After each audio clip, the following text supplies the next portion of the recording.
Hey guys, Kerry Day and Janowski here with Cornerstone Home Lending, coming at you with a quick Q1 update. Before we do that, let's look back at 2024 real quick. What happened in the mortgage markets last year? Mortgage rates started the year in the low 7% range, upper 6% range, and throughout the year, undulated. Our best point was early September. We saw rates drop into the low sixes, and then with some of the anxiety around the elections and inevitably the election results, we saw interest rates tick back into the low 7% range for new 30-year fixed rate purchase money, and that's roughly where we start the year right now.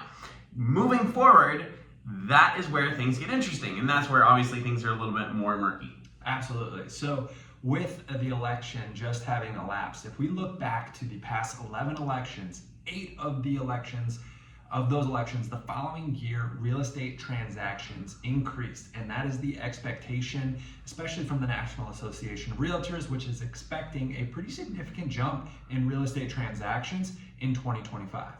Alongside of that, we're seeing a handful of the different mortgage industries are forecasting their interest rates to be down around 6.25% by the end of 2025. So what does that all mean for you? Well, as we learned at the second half of 2024, if you are a person who's thinking about refinancing or thinking about forecasting a real estate transaction, it's important that you have a strike rate in mind.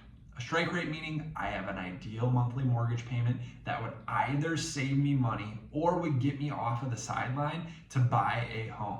It's important that you set up that conversation with us early so that we can put a rate watch in place for you with your specific details in mind. Yeah, so with the uncertainty of the elections behind us, it will likely be an active real estate year.